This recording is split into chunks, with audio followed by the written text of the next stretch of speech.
আগামী দিনের বাংলাদেশ যারা গড়বে, আগামী দিনের বাংলাদেশ যারা তৈরি করবে, সেই কারিগর তৈরির কারখানাতে মনে হয় আমি আজকে এসে দেখলাম।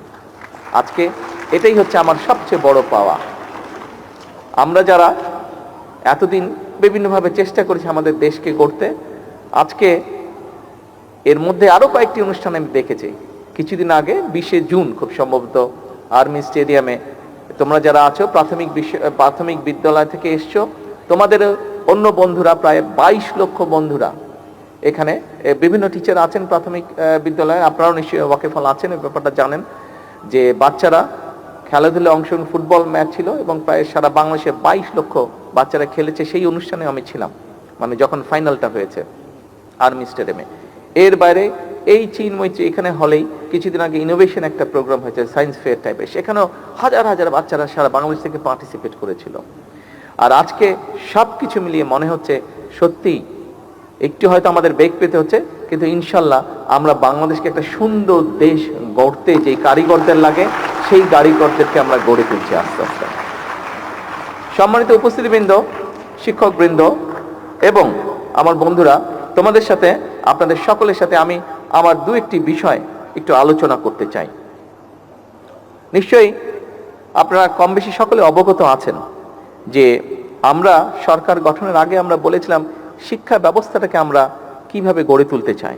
আমরা বলেছিলাম শিক্ষা ব্যবস্থাটাকে, বিশেষ করে প্রাইমারি শিক্ষাটা, সকল সময় আমি বলেছি প্রাইমারি বিদ্যালয়ের শিক্ষক এবং প্রাইমারি বিদ্যালয়ের শিক্ষার্থী, এই তিনটা অসম্ভব ইম্পর্টেন্ট একটি বিষয় দেশকে গড়ে তোলার জন্য। যেমন শিক্ষকদের পাশে এসে আমাদেরকে দাঁড়াতে হবে। আমরা জানি শিক্ষকদের কিছু সমস্যা আছে তাদের, সেটি আমরা চেষ্টা করছি সেই সমস্যাগুলোকে অ্যাড্রেস করতে। একই সাথে আমরা যদি আজকে প্রাইমারি স্কুলের শিক্ষকদেরকে যদি আমরা সঠিক ট্রেনিংয়ের মাধ্যমে সঠিকভাবে গড়ে তুলতে পারি, তাদেরকে সঠিক ট্রেনিং দিতে পারি, তারা তাদের সেই ট্রেনিংটা, সেই শিক্ষাটা তারা শিক্ষার্থীদের কাছে পৌঁছে দিবেন, যার ফলে শিক্ষার্থীরা অর্থাৎ প্রাইমারি স্কুল থেকে একটা শক্ত বুনিয়াদ গড়ে উঠবে ভালো কিছুর। এবং সেই জন্যই আমরা চাইছি সেখানে লার্নিং উইথ হ্যাপিনেস এই বিষয়টিকে ওখানে ইনক্লুড করার জন্য। যা আমি আজকে স্টলগুলো, প্রত্যেকটা স্টলে হয়তো 1 পিঞ্চ করে আমি ছিলাম, কিন্তু প্রত্যেকটা স্টলে আমি চেষ্টা করেছি বাচ্চাদের কথা শোনার জন্য, শিক্ষকদের বক্তব্য শোনার জন্য। আমি সেখানে দেখেছি যে এরই ভিতরে শিক্ষকরা বাচ্চাদেরকে নিয়ে অলমোস্ট সবগুলো স্টলে আমি দেখেছি, যতগুলো স্কুল আছে সবগুলো স্কুলে দেখেছি লার্নিং উইথ হ্যাপিনেস এই বিষয়টিকে মোটামুটিভাবে ওনারা ইন্ট্রোডিউস করে ফেলেছেন। এর ভিতরে আমরা জিনিসটাকে আরো সুন্দরভাবে চেষ্টা করব অর্গানাইজ করে নিয়ে আসতে।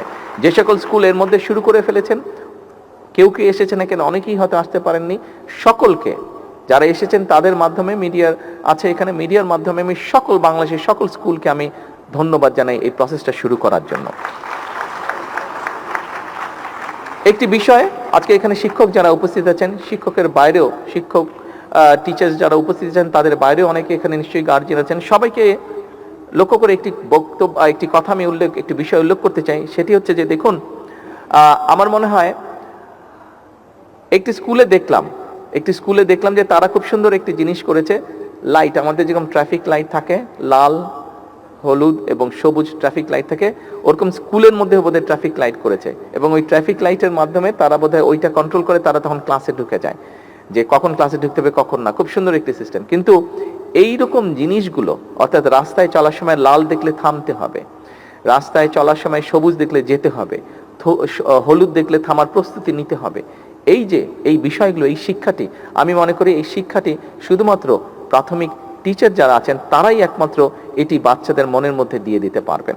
অর্থাৎ আমি যেই জিনিসটি বলতে চাচ্ছি এই উদাহরণটি দিয়ে, যে আমরা যদি আমাদের ভবিষ্যৎকে সুন্দরভাবে গড়ে তুলতে চাই, তাহলে আমাদের যেগুলো ভ্যালুজ আছে, আমরা অনেক সময় খুব দুঃখজনক কিছু বিষয় দেখি বিভিন্ন জায়গায়, কিন্তু আমরা সকলে মিলে যদি সচেষ্ট হই, বিশেষ করে প্রাইমারি স্কুলের শিক্ষক যারা আছেন, আমরা যদি তাদের সহযোগিতা পাই, তারা যদি আমাদেরকে সহযোগিতা করেন, নিশ্চয়ই তারা সহযোগিতা করবেন, তারা যদি এগিয়ে আসেন, তাহলে এই বাচ্চাদের মনে আমরা ভ্যালুস বা এথিক্স যেগুলো আছে সেগুলো আমরা তাদের মনের মধ্যে দিতে পারি, তাদেরকে সেই শিক্ষা, সেই জ্ঞানটি আমরা দিতে পারি।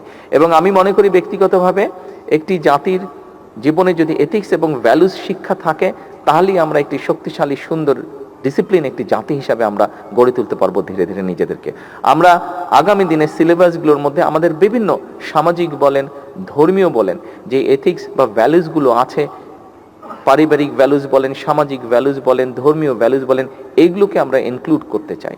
আজকে যে সকল প্রাইমারি স্কুলের শিক্ষক উপস্থিত আছেন, আপনাদেরকে এবং আপনাদের মাধ্যমে বাংলাদেশের সকল প্রাইমারি স্কুলের শিক্ষকদের কাছে আমি সহযোগিতা চাইবো যে আসুন আমরা আমাদের বাচ্চাদের মনগুলোতে, সরল মনগুলোর ভিতরে আমরা এই ভ্যালুসগুলো, পারিবারিক সামাজিক যে ভ্যালুসগুলো আছে আমাদের, এই ভ্যালুসগুলোকে আমরা তাদের মনের মধ্যে আস্তে আস্তে দেই। আমি আরেকটি জিনিস মনে করি যে শুধু বাচ্চাদেরকে পড়ালেই হবে না, শুধু ক্লাসরুমে আসবে, ক্লাসরুমে পড়বে, আবার বাসায় চলে যাবে।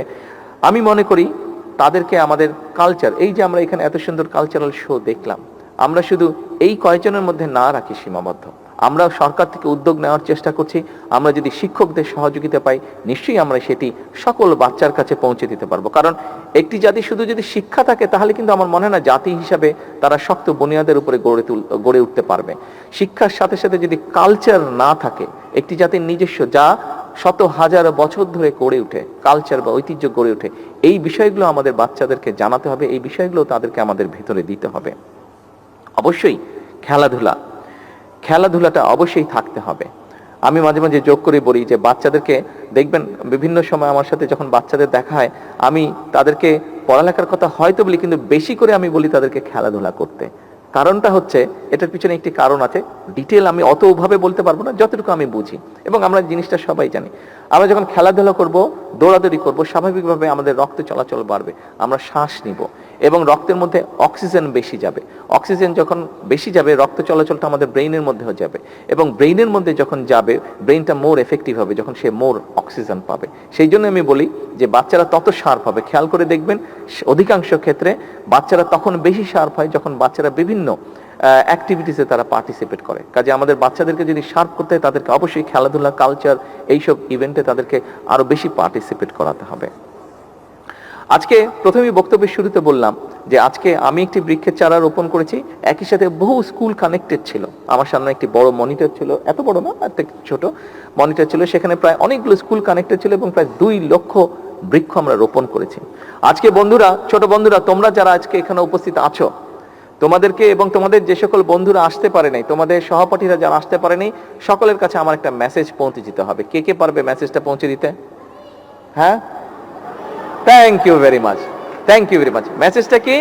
আচ্ছা ঠিক আছে, এখন মেসেজটা শুনতে হবে। Thank you, thank you, thank you. আচ্ছা ঠিক আছে, তোমরা পারবে উপরে যারা আছো? আচ্ছা, থ্যাংক ইউ সো মাচ। আচ্ছা, ভেরি গুড। মেসেজটা হচ্ছে, এখন থেকে যখন বর্ষা আসবে, আব্বু আম্মুকে বলে রাখবে, টিচারকে বলে রাখবে,